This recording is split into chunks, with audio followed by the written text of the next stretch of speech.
everyone and welcome to the second part of the Shadow Isles update. Last time we had a look at Kalista and what happened to her during her quest to save the queen. However, her point of view only shows us half of the story. Technically, people who never heard about Hecarim or Kalista before didn't even realize who the king really was. That part is revealed in Hecarim's story, and that is what we will cover today. But instead of just covering Hecarim's updated bio and calling it a day, we can inject parts of Kalista's story into Hecarim's bio and make it a complete story. So without further ado, here is the complete story of Hecarim and the king who doomed the Blessed Isles. Just like Kalista, Hecarim was born into a forgotten empire. Normally we wouldn't know where the empire was, and in the past we theorized that it might be somewhere around Noxus. But Kalista was called the Spear of the Argent Throne, which heavily suggests that the empire was in the Argent Mountains. Anyway, Hecarim was a lieutenant of the Iron Order, which was a brotherhood sworn to defend their king's lands. As Hecarim won victory after victory from the back of his mighty warhorse, the commander of the Iron Order saw him as a potential successor, but at the same time he saw the growing darkness within him. Hecarim became obsessed with the glory of victory. It was to such a degree that he wasn't afraid of breaking vows and forsaking his honor to achieve it. At that point, the commander realized that Hecarim must never lead them. When he was told this, Hecarim was furious, but he hid his fury well. He simply bit back his anger and continued his duties as always, pretending to be at peace with that decision. But when they next rode to war, the commander found himself surrounded by enemies and isolated from his fellow knights. Hecarim saw this as his opportunity, and he turned away and left him to die. When the battle was over after yet another victory, the Iron Order, not knowing what Hecarim had done, knelt on the bloody ground and accepted their new commander. After that, Hecarim rode to the capital to take his formal oaths. There he met Kalista, the king's most trusted general who always stayed by the king's side. The reason why the king needed a high-ranked bodyguard was because he had many enemies. And when these enemies sent assassins after him, Kalista was able to deflect their poisoned blade, but unfortunately it hit the queen instead. So now, with the queen poisoned and dying, and with no healer or priest capable of saving her, the king sent Kalista into the world to find a cure.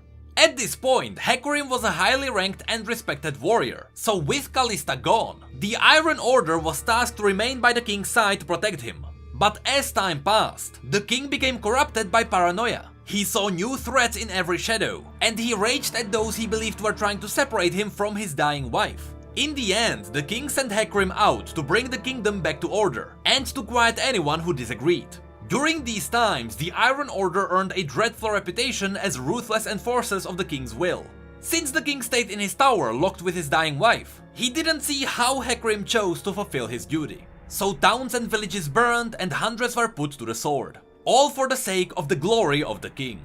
With Kalista nowhere to be found, eventually the queen died and the king drowned in sorrow. But Hecarim saw this as yet another opportunity. He chose to turn the king's grief into hatred. Their enemies still lived and revenge was possible. So just like that, the Iron Order was allowed to ride into foreign lands. There they would avenge the queen's death, and Hecarim would reinforce his dark reputation. However, before they could ride out, Kalista returned. She had found what they were looking for in the distant lands of the Blessed Isles, but it was too late now. The Masters of the Blessed Isles forbid Kalista to share further details, so she wasn't allowed to say more. The king saw Kalista's refusal to tell them the full truth as a treason, and he threw Kalista into prison as a traitor. And of course, Hecarim saw this as yet another opportunity. As long as Hecarim was the king's protector, he was allowed to ride out and wreak havoc, but since Kalista returned, she would soon reclaim her spot. So, intrigued by what he had heard, Hecarim visited Kalista's cell. There they talked about the pale mist that protected the island from all invaders, and they also talked about the inhabitants' immense wealth and their legendary waters of life. This conversation alone was probably against what the masters told Kalista, and it didn't help that she shared this information with Hecarim.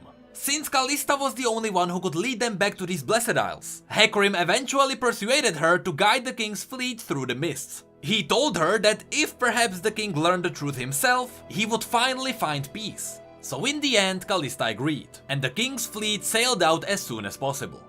Days later, they landed at the city of Helia, the capital city of the Blessed Isles, with the queen's slowly rotting body. The Iron Order led the way, but soon after their arrival they were met by the city's masters, who now refused to help.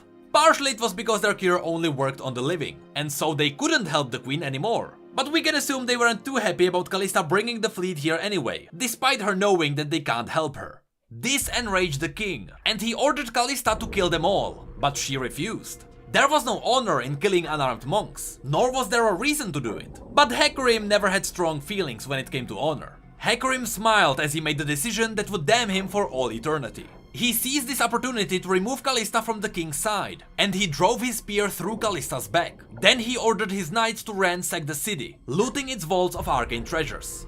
During the chaos of their pillaging, a lowly guard agreed to grant the king access to the waters of life. However, the king took the queen there by himself. Hecarim stayed outside and continued his glorious bloodshed. But moments later, his enjoyment of unnecessary killing was interrupted by the end itself.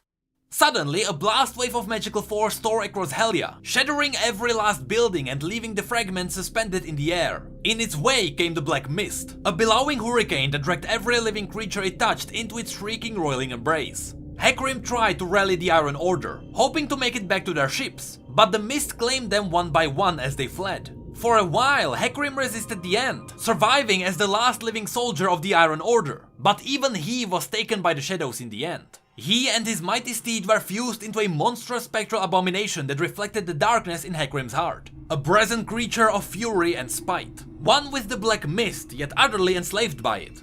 On these lands that became known as the Shadow Isles, Hecarim has spent centuries in a sinister mockery of his former life, cursed to patrol the nightmarish lands he once intended to conquer. The only time he is allowed to leave this place is when the Black Mist reaches out beyond their shores. Only then does he and the otherworldly host of the Iron Order ride out to slaughter the living, in memory of glories long past.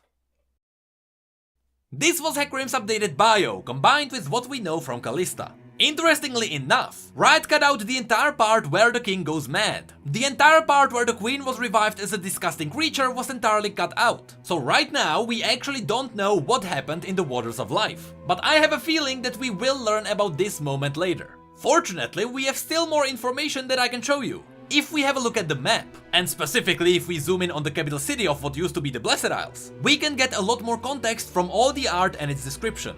All of these pictures show us what the Blessed Isles looked like before the ruination. You need to remember that the ruination happened towards the end of the Rune Wars. So looking at these pictures, they were likely far ahead of the rest of the world when it comes to technology. You can see that they had a very modern society. And as Callista said, its citizens were wealthy, as you can tell from their appearance. A really cool thing you can notice on the map is that it shows us Helya, which again is the capital city, before and after the ruination. The art also answers the question, how come we can sometimes hear about Thresh or Callista in other parts of Runeterra? Shouldn't they be bound to the Shadow Isles? The answer is, yes, they should be. But stronger spirits can resist the bond of the Black Mist. The description of this picture reveals that sometimes strong spirits can venture beyond the Shadow Isles. At this point I should finally mention that yes, the king in the story is the Ruined King. But this brings up an interesting question. If the Ruined King originally came from the Argent Mountains, it means that his empire must have remained there even after they left. So I wonder, what happened to the empire and how come it became forgotten? We don't really know what is in that area. The only thing we know for sure is that north of the Argent Mountains are the Arbormark, a nation that has crossed axes on their banners. Also, unlike Demacia, the Arbormark are not afraid of using magic. Now I want to know if the Arbormark are somehow related to the Ruined King. Maybe their nation was built on the ruins of the Forgotten Empire. But that is it for the Shadow Isles for now. Again, Mordekaiser is coming and he is not a simple character. He has heavy ties to both Noxus and the Shadow Isles, so expect a bigger update in the next few months. For now, we will step away from the Shadow Isles, and we will look towards a different horror story. A story about flowers. No, really, Zyra is actually really creepy now, and we will talk about her next time.